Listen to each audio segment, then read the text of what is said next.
La muerte roja había devastado el país durante largo tiempo.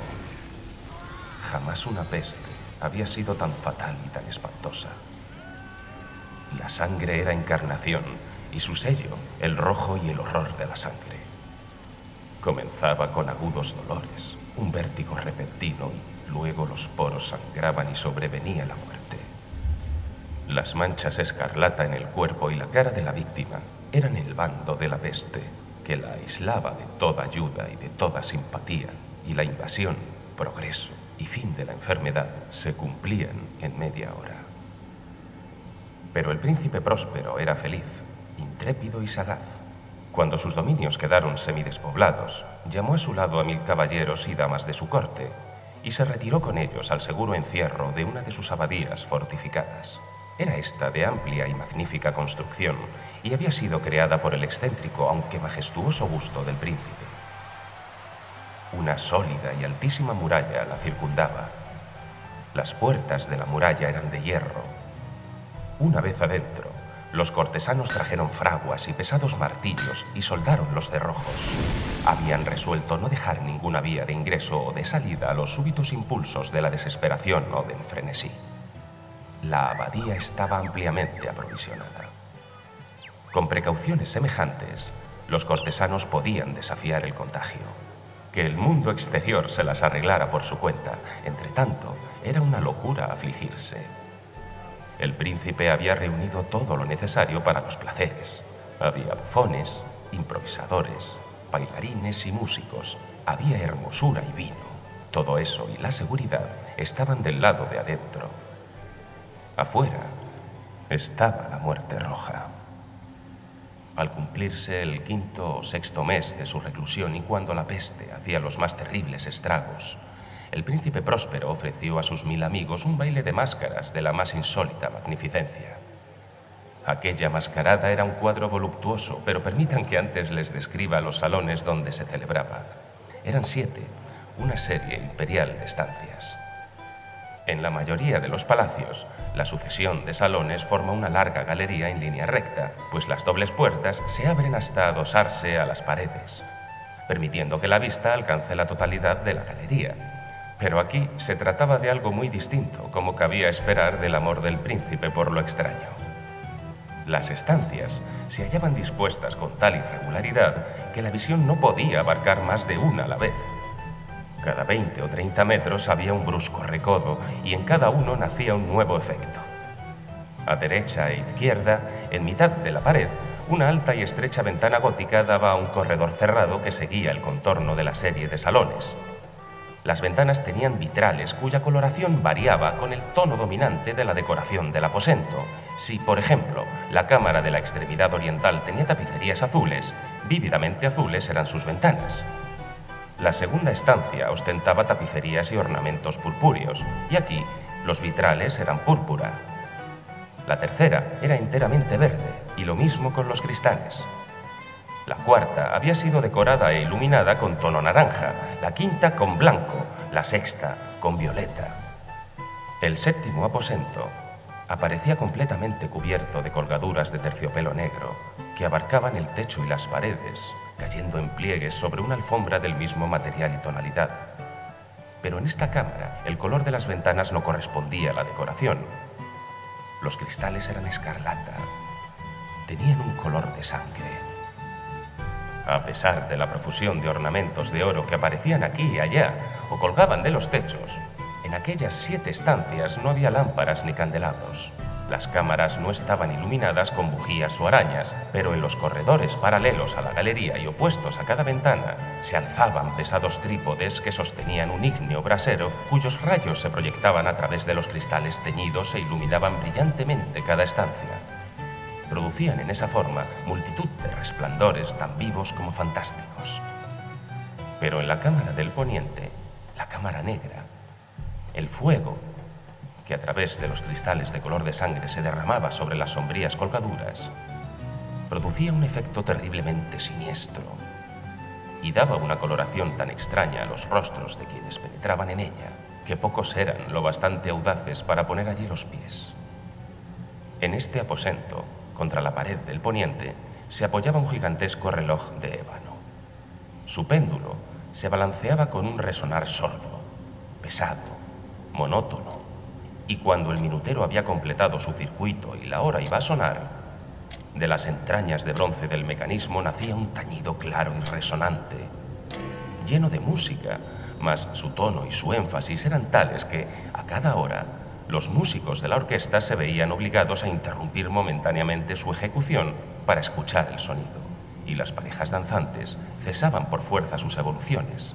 Durante un momento, en aquella alegre sociedad reinaba el desconcierto, y mientras aún resonaban los tañidos del reloj, era posible observar que los más atolondrados palidecían y los de más edad y reflexión se pasaban la mano por la frente, como si se entregaran a una confusa meditación o a un ensueño. Pero apenas los ecos cesaban del todo, livianas risas nacían en la asamblea. Los músicos se miraban entre sí, como sonriendo de su insensata nerviosidad, mientras se prometían en voz baja que el siguiente tañido del reloj no provocaría en ellos una emoción semejante. Mas, al cabo de 63.600 segundos del tiempo que huye, el reloj daba otra vez la hora, y otra vez nacían el desconcierto, el temblor y la meditación. Pese a ello, la fiesta era alegre y magnífica. El príncipe tenía gustos singulares. Sus ojos se mostraban especialmente sensibles a los colores y sus efectos. Desdeñaba los caprichos de la mera moda. Sus planes eran audaces y ardientes. Sus concepciones brillaban con bárbaro esplendor. Algunos podían haber creído que estaba loco. Sus cortesanos sentían que no era así. Era necesario oírlo, verlo y tocarlo para tener la seguridad de que no lo estaba. El príncipe se había ocupado personalmente de gran parte de la decoración de las 7 salas destinadas a la gran fiesta. Su gusto había guiado la elección de los disfraces. Grotescos eran estos, a no dudarlo. Reinaba en ellos el brillo, el esplendor, lo picante y lo fantasmagórico. Veíanse figuras de arabesco con siluetas y atuendos incongruentes. Veíanse fantasías delirantes como las que aman los locos. En verdad, en aquellas 7 cámaras se movía de un lado a otro una multitud de sueños. Y aquellos sueños se contorsionaban en todas partes, cambiando de color al pasar por los aposentos y haciendo que la extraña música de la orquesta pareciera el eco de sus pasos. Mas otra vez tañe el reloj que se alza en el aposento de terciopelo. Por un momento, todo queda inmóvil, todo es silencio, salvo la voz del reloj. Los sueños están helados, rígidos en sus posturas, pero los ecos del tañido se pierden. Apenas han durado un instante y una risa ligera, a medias, sofocada, flota tras ellos en su fuga. Otra vez crece la música, viven los sueños, contorsionándose al pasar por las ventanas, por las cuales irrumpen los rayos de los trípodes. Mas en la cámara que da al oeste, ninguna máscara se aventura, pues la noche avanza y una luz más roja se filtra por los cristales de color sangre. Aterradora es la tiniebla de las colgaduras negras, y para aquel cuyo pie se pose en la sombría alfombra, brota del reloj de ébano un ahogado resonar mucho más solemne que los que alcanzan a oír las máscaras entregadas a la lejana alegría de las otras estancias. Congregábase densa multitud en estas últimas, donde afiebradamente latía el corazón de la vida.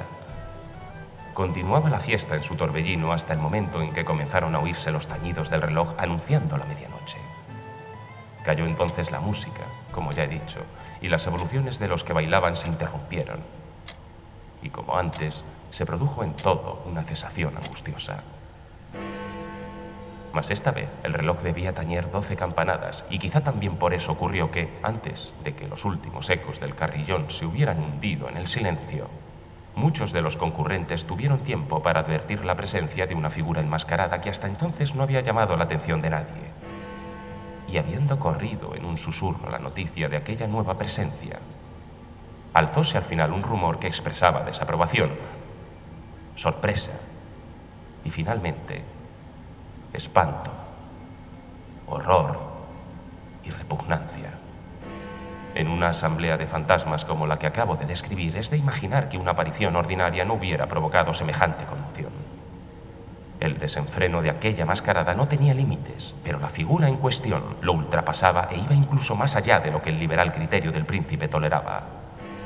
En el corazón de los más temerarios hay cuerdas que no pueden tocarse sin emoción. Aún el más relajado de los seres, para quien la vida y la muerte son igualmente un juego, sabe que hay cosas con las cuales no se puede jugar. Los concurrentes parecían sentir en lo más hondo que el traje y la apariencia del desconocido no revelaban ni ingenio ni decoro. Su figura, alta y flaca, estaba envuelta de la cabeza a los pies en una mortaja. La máscara que ocultaba el rostro se parecía de tal manera al semblante de un cadáver ya rígido que el escrutinio más detallado se habría visto en dificultades para descubrir el engaño. Cierto, aquella frenética concurrencia podía tolerar, si no aprobar, semejante disfraz. Pero el enmascarado se había atrevido a asumir las apariencias de la muerte roja. Su mortaja estaba salpicada de sangre y su amplia frente, así como el rostro, aparecían manchados por el horror escarlata. Cuando los ojos del príncipe Próspero cayeron sobre la espectral imagen, que ahora, con un movimiento lento y solemne como para dar relieve a su papel, se paseaba entre los bailarines, convulsionóse en el primer momento con un estremecimiento de terror o de disgusto. Pero inmediatamente su frente enrojeció de rabia. ¿Quién se atreve?, preguntó con voz ronca a los cortesanos que lo rodeaban. ¿Quién se atreve a insultarnos con esta burla blasfematoria? Apodérense de él y desenmascárenlo para que sepamos a quién vamos a ahorcar al alba en las almenas. Al pronunciar estas palabras, el príncipe Próspero se hallaba en el aposento del este. El aposento azul. Sus acentos resonaron alta y claramente en las 7 estancias. Pues el príncipe era hombre temerario y robusto, y la música acababa de cesar a una señal de su mano. Con un grupo de pálidos cortesanos a su lado, hallábase el príncipe en el aposento azul. Apenas hubo hablado. Los presentes hicieron un movimiento en dirección al intruso, quien, en ese instante, se hallaba a su alcance y se acercaba al príncipe con paso sereno y cuidadoso. Mas la indecible aprensión que la insana apariencia de enmascarado había producido en los cortesanos impidió que nadie alzara la mano para detenerlo. Y así, sin impedimentos, pasó este a 1 metro del príncipe y, mientras la vasta concurrencia retrocedía en un solo impulso hasta pegarse a las paredes, siguió andando ininterrumpidamente, pero con el mismo y solemne paso que desde el principio lo había distinguido. Y de la cámara azul pasó a la púrpura, de la púrpura a la verde, de la verde a la anaranjada, desde esta a la blanca, y de allí a la violeta, antes de que nadie se hubiera decidido a detenerlo. Mas entonces el príncipe Próspero enloqueció por la ira y la vergüenza de su momentánea cobardía. Se lanzó a la carrera a través de los 6 aposentos, sin que nadie lo siguiera por el mortal terror que a todos paralizaba. Puñal en mano, acercóse impetuosamente hasta llegar a 3 o 4 pasos de la figura, que seguía alejándose, cuando ésta, al alcanzar el extremo del aposento de terciopelo, se volvió de golpe y enfrentó a su perseguidor. Oyóse un agudo grito mientras el puñal caía resplandeciente sobre la negra alfombra, y el príncipe Próspero se desplomaba muerto. Poseídos por el terrible coraje de la desesperación, numerosas máscaras se lanzaron al aposento negro. Pero, al apoderarse del desconocido, cuya alta figura permanecía erecta e inmóvil a la sombra del reloj de ébano, retrocedieron con inexplorable horror al descubrir que el sudario y la máscara cadavérica que con tanta rudeza habían aferrado no contenían ninguna figura tangible. Y entonces reconocieron la presencia de la muerte roja. Había venido como un ladrón en la noche, y uno por uno cayeron los convidados en las salas de orgía manchadas de sangre, y cada uno murió en la desesperada actitud de su caída. Y la vida del reloj de ébano se apagó con la del último de aquellos alegres seres, y las llamas de los trípodes se expiraron, y las tinieblas, y la corrupción, y la muerte roja lo dominaron todo.